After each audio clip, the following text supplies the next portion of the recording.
গত সোমবার 14 জুলাই 2025 তারিখে গণপ্রজাতন্ত্রী বাংলাদেশ সরকারের স্বরাষ্ট্র মন্ত্রণালয়ের দায়িত্ব নিয়োজিত মাননীয় স্বরাষ্ট্র উপদেষ্টা লেফটেন্যান্ট জেনারেল মোহাম্মদ জাহাঙ্গীর আলম চৌধুরী এবং সম্মানিত মহাপরিচালক বর্ডার গার্ড বাংলাদেশ কক্সবাজার পরিদর্শনে আসেন। আসার উপলক্ষ ছিল রোহিঙ্গা ক্যাম্প সহ কক্সবাজার জেলা মাদকদ্রব্য নিয়ন্ত্রণ বিষয়ক আলোচনা সভা।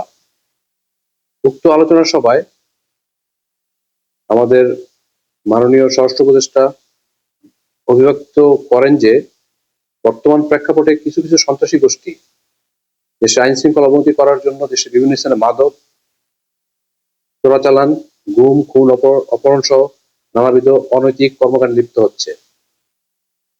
কক্সবাজার জেলার বিভিন্ন এলাকায় এরূপ কোন ধরনের ঘটনা যেন না ঘটে সেক্ষেত্রে সকল আইন শৃঙ্খলা বাহিনীকে বিশেষ গোয়েন্দা নজরদারি বৃদ্ধি, টহল তৎপরতা জোরদার সহ বিভিন্ন স্থানে অভিযান পরিচালনার জন্য নির্দেশ প্রদান করেন। এরই ধারাবাহিকতায় উখিয়া ব্যাটালিয়ন 64 বিজিবি অদ্য 15 জুন 2025 তারিখ আনুমানিক 1800 ঘটিকায় সদর নীলা বিওপির বিশেষ টহল দল কর্তৃক নীলা ইউনিয়নের রঙ্গিখালী গহীন পাহাড়ের মধ্যে চিরুনি অভিযান পরিচালনা করে। বিজিবি টহল দলের উপস্থিতি টের পেয়ে ডাকাত দল তাদের আস্তানা থেকে গহীন বনে পালিয়ে যায়।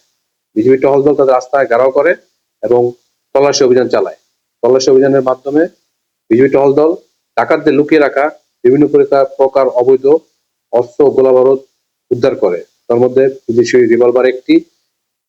রিভলভারের গুলি 21টি, একনালা গাদা বন্দুক, লং ব্যারেল 1টি, বন্দুকের ছড়া গুলি 3 রাউন্ড ও খালি খোসা 5টি, এলজি গান 1টি, পিস্তল 1 শুটার 1টি, রাইফেলের গুলি 14টি,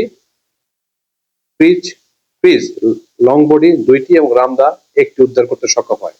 প্রসঙ্গত, রঙ্গিখালীতে মাদক চোরা কারবারি, ডাকাত, অপহরণকারী, গুমকারী, অপরাধীরা গহীন পাহাড়ে বনের ভিতর আস্তানা ঘিরে লুকিয়ে থাকে। বিজিবি এই ধরনের সাহসিকতা অভিযান অব্যাহত থাকবে।